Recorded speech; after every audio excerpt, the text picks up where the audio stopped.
Welcome to Coach Washington Sports Talk with Coach DeArmond Washington.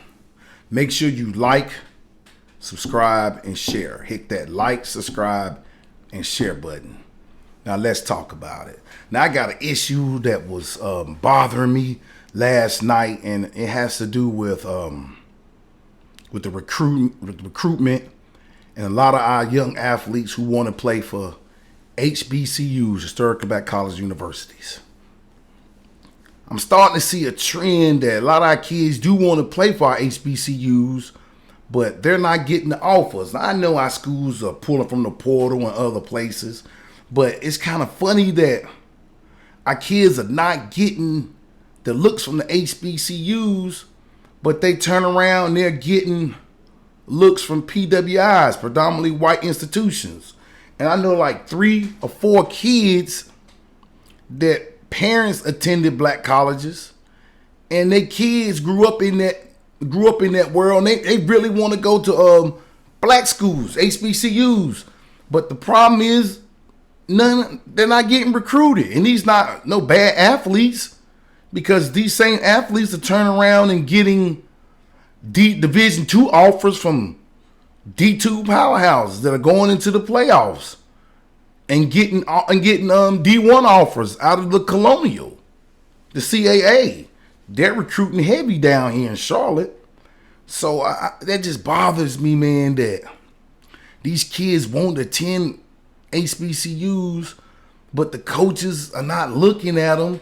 And then I'm talking about a lot of these kids, I'm talking about on the D2 level. A lot of these kids just, had D2 offers at first from PWIs, and I'm talking about good PWIs going to the playoffs and everything, like the North Ryans, some schools like that, and then they can't get the local in-state HBCUs to even look at them or even offer them. I'm talking about these kids got multi-offers from PWIs and don't have any offers from HBCUs. This on the D2 level. Now, when we talking on the D1 level, now all of a sudden these same kids are starting to get these D1 offers, and a lot of them are coming from the CAA conference, the Colonial Conference. So that's just intriguing to me that I think we gotta just, I don't know what's going on with the black schools. I know they're trying to get in the portal. They're trying to get some of these portal guys to help build a program. But what about younger guys? You can't build a whole team with all these older guys. So I know you got some younger guys coming in, and I'm in Charlotte, North Carolina, and I know this is the mecca around here of good quality football players. And I'm just talking about the in-state HBCUs around here are not offering a lot of these kids. But the same people in your conference, the white schools, PWIs, are offering these kids and giving them scholarships, and we're just overlooking the kids. You're just overlooking them, not even communicating with them, not even offering to see, hey, maybe if you offer, they probably will attend or take the offer, but our schools are not even offering these kids. So now, I know like 3 kids. I don't want to name them because I don't want to, mess their recruitment and anything like that. But that is wild to me that they can't get HBCU offers, but they can get offers from PWIs. And I'm talking about winning PWIs too. Good quality teams. And this is the first time I heard of this. A friend of mine's son, the head coaches, they came to his house yesterday. I was excited because I say, hey, when the head coach come, that's money. That's money on the table, because that's money on the table, boy. Let me know how that's going to turn out. He calls me back and I say, I'm ready. I'm excited. I'm excited about his son. And he said they ain't even offering. He said they had 4 coaches. The head coach was in there. We talking about a house visit. Not at the school. We talking about a house visit. And they didn't offer his son. Man, I was upset. I was very upset. Because I'm like, you got 4 coaches, the head coaches there, and they're not offering anything. They just discussed. He said it was honest. They discussed where were they at with the recruitment. You know, they talked about some guys who were joining the team who wasn't on scholarship and turned out to be good players. Man, don't come to my house talking about no damn preferred walk-on shit. Don't do that. Don't do that. Now, I understand trust the process because I'll be right in there with the progress, helping kids, shooting their information to colleges. You know, a lot of my friends are college coaches. But, man, don't go to no kid house. The head coach now. You the head coach. Don't go to these kids' houses, man, and you're not gonna offer them because a lot of these parents don't understand that you the head coach. At the end of the day, it's your say-so on who gets that scholarship and the money.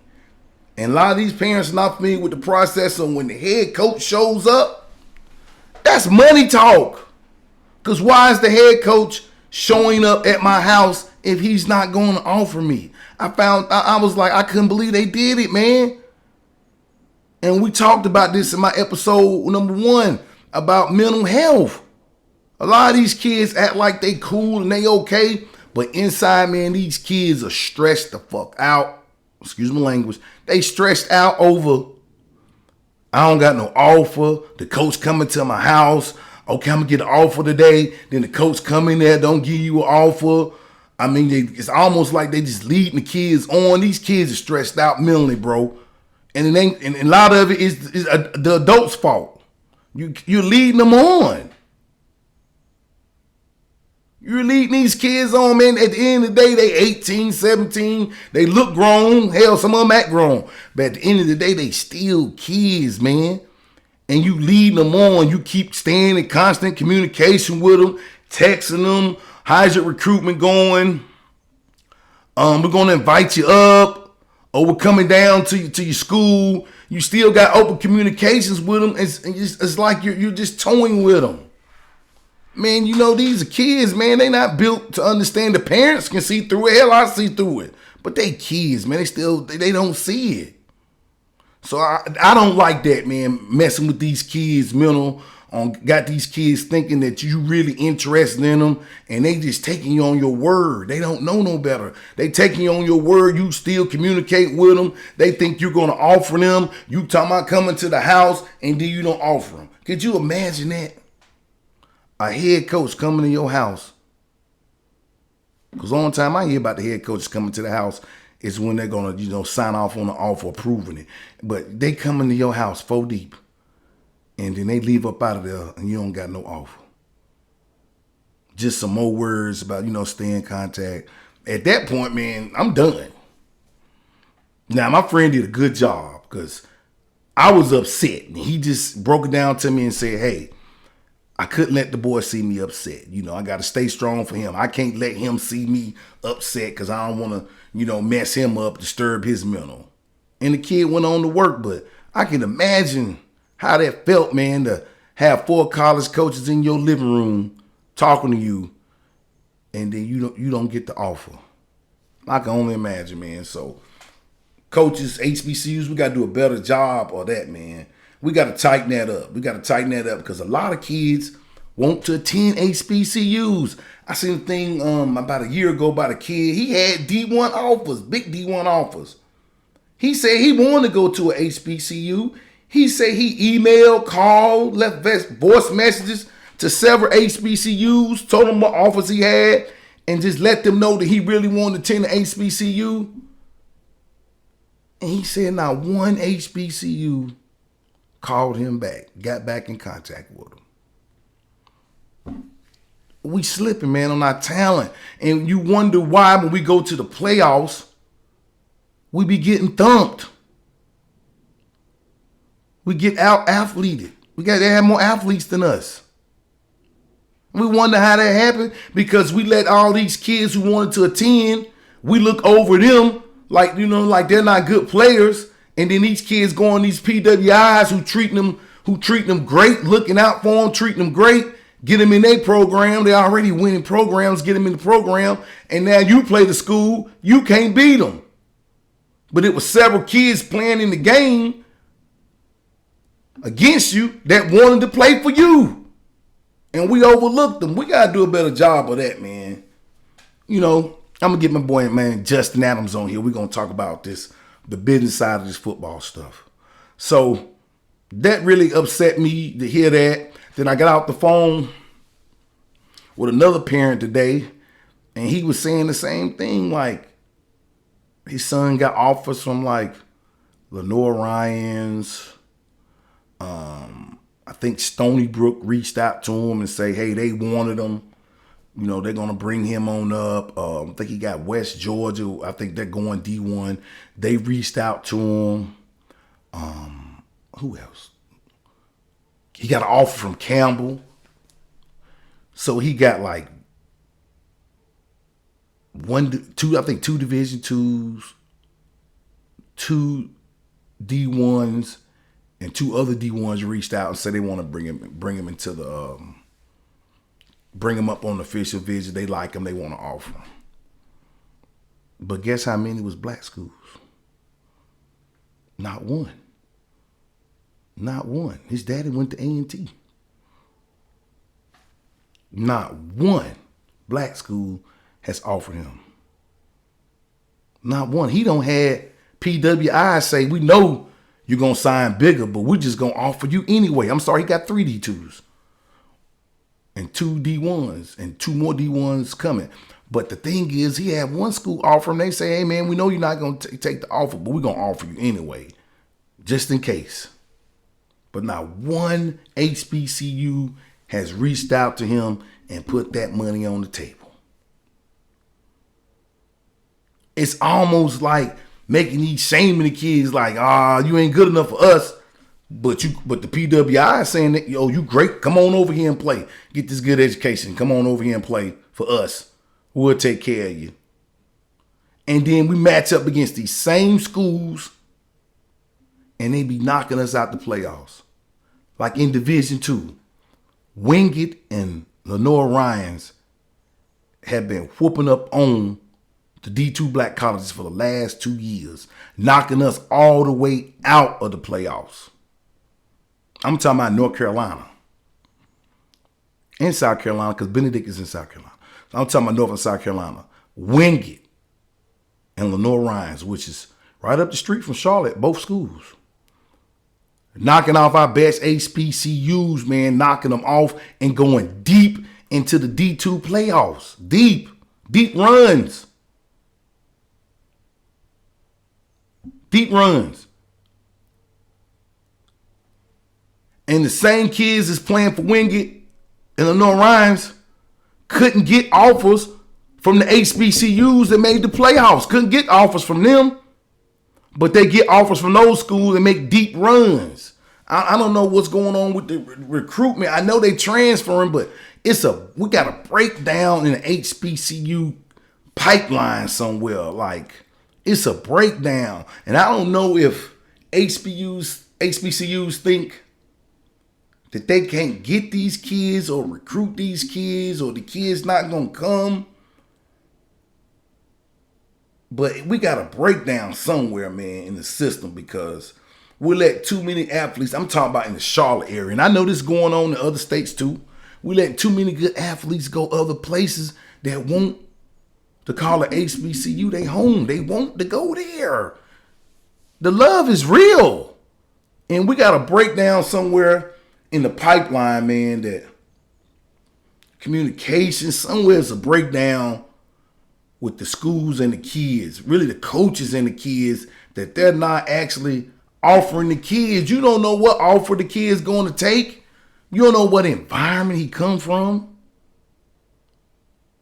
He might want to go to a HBCU. That might be the most comfortable thing to him. He might be more comfortable at a HBCU. Or that might be his dream. Or, he might be a legacy kid. Like my nieces and nephews. NCCU all day. And we NCCU deep in this family. Deep.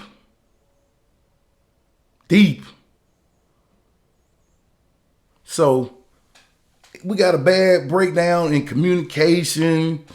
it's a breakdown in recruitment, I think, too, man. Not understanding. They understand the area, but I don't think they really understand the area. Charlotte is a hotbed for football talent. Charlotte, North Carolina is a hotbed for football talent. We got some good football players around here on all levels.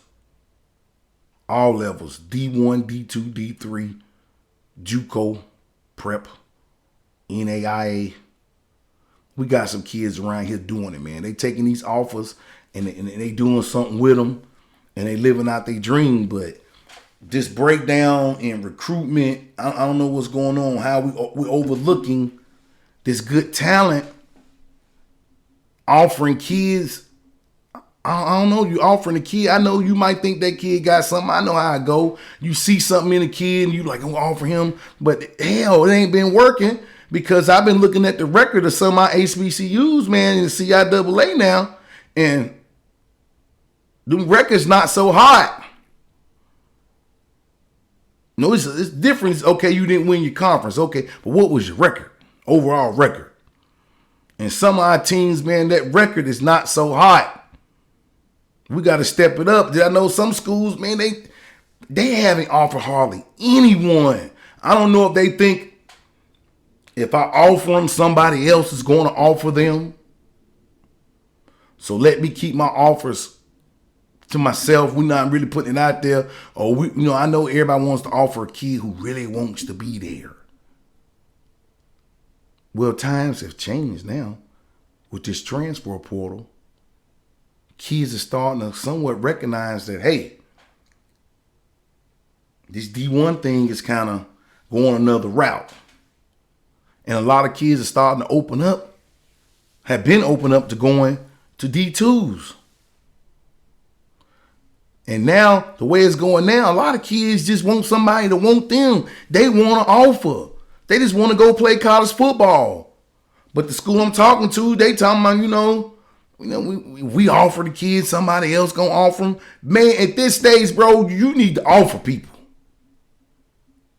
And it's about 2 or 3 of them. Y'all need to offer. Because those records were not so hot this year. And I'm not bashing because I'm cool with all the staff, but hey, you got to get some kids in there, man. Because some of these kids just want to go to school and play ball. Everybody's not looking to get in the portal and get out of there. Some kids is looking to get that scholarship, get that education, graduate, and move on to their next path, their career. They're going pro in something. Some corporation, entrepreneurship, military, government, they're doing something. Not every kid is trying to take advantage of a school, let me get in here, boss up, and then let me leave. Some kids just really want that offer so they can go to school and get their education and get out of there. And then I got, I named this kid, my man Reg Daniels. But he a tall 6'3" receiver out of Mountain Island Charter. Reg had a great year, man. I don't think Reg has one HBCU offer. I know he just got an offer from Campbell. Catawba's on him hard. I think he has some other schools coming into play. But I think Reg has maybe like 2 D2 offers, 1 D1 offer from Campbell. Again, Campbell, CAA, Colonial Conference, is just offering big time in Charlotte. They're offering big time in Charlotte. You just had the Stony Brook coach down here get ready to offer some kids. Campbell has offered 2 kids I know. The Colonial Conference is down here just eating up these Charlotte kids, man. Eating them up, offering. We talking about, Stony Brook, that's up north. Campbell is in North Carolina, but they're offering. And these same kids I'm speaking on, they got offers from the CAA, but they can't get an offer from the MEAC. They can't get an offer from the SWAC. They can't get an offer from the CIAA. What's the other conference? The SEAC. They can't even get a SEAC offer. That don't make no sense, man, that they get offers from all these other schools and those 4 conferences won't even offer any of these kids, man. So something has to change in our way of recruiting our kids now. We got to get off that portal so much and start really grassroots recruitment, because how can these other schools want these kids and we don't want the kids? And I'm not talking about, I know some people like, well, maybe they're not that good. Don't know. They're good enough to get offers from those schools. And those schools, when they hit the playoff, they're winning. Wingate and Lenore Ryan has these last 2 years, each one of them went deep into the playoffs. So they're playoff caliber teams. They're winning program. Another one of my kids had the 4 coaches come to him and then offer him. He's off next week to the University of Charleston in West Virginia because they offered him. So they're bringing him up on an official visit. They're bringing him up. They went 9-1 in the conference and 9-2 overall. So that's let me know that that's a winning powerhouse school. And they've reached all the way down here from West Virginia to Charlotte to recruit this kid. But he can't get one CIAA offer, no SEAC offer. Not one. But University of Charleston has reached down 9-1 in the conference. I think they got a 9-2 or 10-2 overall record. So you tell me what's going on with our recruitment. We got a breakdown somewhere, brother. We got a breakdown somewhere. We got to tighten the ship up on that. Now, I love my HBCU now because I put my prospect camps on. I bring them in. I ain't doing no hating because I'm trying to get my kids to go to these schools. They look out for me. I look out for them because every day I'm sending out, hey, I got a kid for you. I got a kid for you. But like I say, this portal has changed the game. Now, you still got some people, they hit me back like, hey, I like them. We might bring them up. I got this situation going on. Well, for the most part, overall, we lacking, man. We got to pick it up, our HBCUs. We really got to pick it up, man. We really got to pick it up. And my parent today was talking about Stony Brook going to bring his son up. He was talking about all the stuff they were doing, indoor facilities, free summer school, chartered airlines to all the games. Talk about, strength and conditioning. I know Central has a lot. They talking about 3 strength and conditions. I'm not getting that part. But the tutoring level, all the stuff they were talking about, they're going to offer their kids this year. Man, hey, that's a nice package, bro. And I'm just listening to the part about the free summer school. If you play football or any sports, or you've been in school, if you can get that free summer school, 2 or 3 summers, they can get you out the door. You can graduate in 3 years easily. And they're paying for free summer school. That's what they're throwing in to recruit these kids. Free summer school. Wish they would have had free summer school when I was at Central.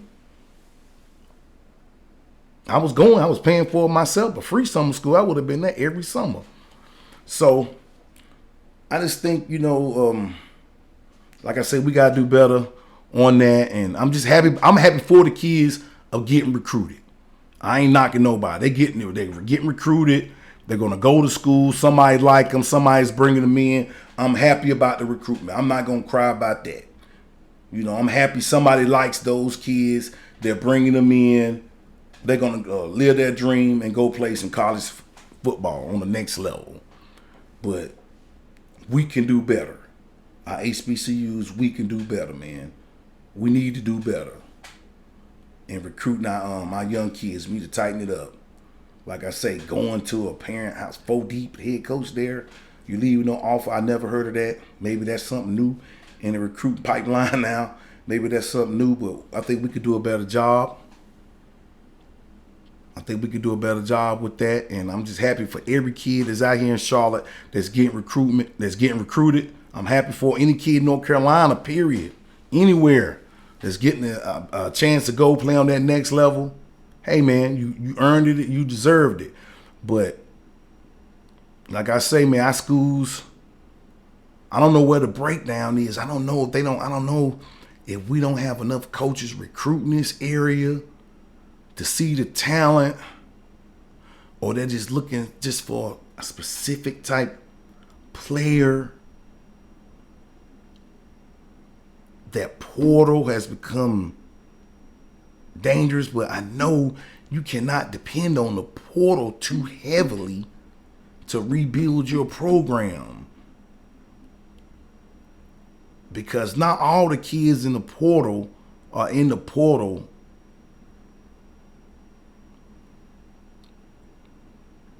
let me see if I'm gonna have to word this. Not all the kids in the portal, they're there for a reason. Some had maybe had a bad experience at the school, and some, a lot of them,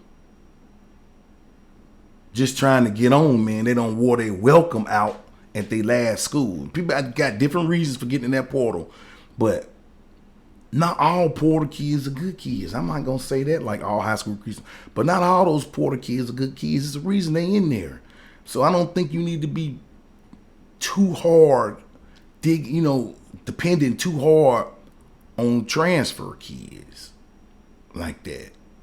Now, JUCO kids, that's another story. Those kids, maybe they have the grades when they first got out of high school, or the kids, they may have messed up along the way in high school, going to school, and they're looking to redeem themselves. So, I can understand if you're going to bring in some JUCO kids. They put the work in, it's a little different path. Kind of different path for those kids. They're still in school, getting educated.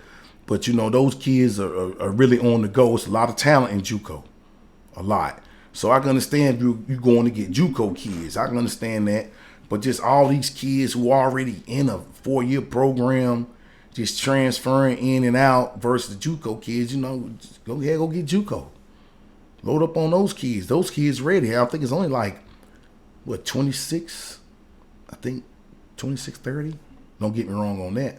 But I don't think you can really build too heavy on those transfer portal kids. I think you can't build your whole program off of that. It can help you here and there, but I don't think you need to really load heavy on transfer kids. I still believe in high school kids. You have to supplement, get a couple older guys in with some younger guys, teach the younger guys and get them built up. And then from there, you can just get your high school kids coming in and build that way. Not everyone's not going to play as soon as they get there. Some kids are going to have to wait a year or two. You know that. So I can see having the older guys in there for that, and then having your younger kids behind them. And when your younger kids come up, now they're ready to go. You can bring in some more high school kids, but we got to do a better job in communicating. And maybe it's the kids. I don't know. Maybe the kids are not reaching out to the coaches when they hit them up. I can't see that because nowadays it's so messed up. I can't see kids really not responding back. But I have heard stories of kids talking about they don't want to go D2 and they haven't talked to any of the D2 coaches. I heard that from a local high school program about, their kids won't even talk to like some D2 coaches. Now, if that's the case, I can understand why some of my HBCUs are kind of acting like that. If coaches are reaching out and kids are not responding back, then that's kind of setting a different tone for why maybe they're not really recruiting these local kids down here in Charlotte. Because I did hear Coach say that they had to get on some kids about they don't want, I don't know if it was just HBCUs or PWIs, but they had to get on some kids about the D2s are talking, trying to reach them, and they won't reach back out to the coaches. Now that's messed up, because if you ain't D1 till you get a D1 offer. Hell, you're not D1, D2, D3. You're nothing until you get an offer. You can believe that in your mind, but to somebody offer you for one of these divisions, you're not D1, D2, D3. You're nothing till you get that offer. So if kids are doing that, that's messed up on the kids' part. Now, and think about it like that. That could be a reason why some of our coaches are acting a little funny around here, throwing out these offers. Maybe they're reaching out to kids and kids not being receptive and not reaching back out, maybe acting a little bougie. But in this day and age times, like I said it before, if you got that offer, you better take it. If somebody wants you, you better reach back out and take that offer, because this is not the time to be playing around trying to build up offers. That generation is gone in football and basketball. That era that's out the door. If they want to recruit you, you better take that offer and get on the train and get up out of here. You better get on up out of here. So that's my daily spiel about recruitment on the HBCU and PWIs, what's been going on down here in Charlotte. That kind of bothered me. I thought about that all last night and this morning. So this is Coach Jeremy Washington with Coach Washington Sports Talk. Make sure you hit that like, subscribe, and share button. Again, hit that like, subscribe, and share button. Have a good one.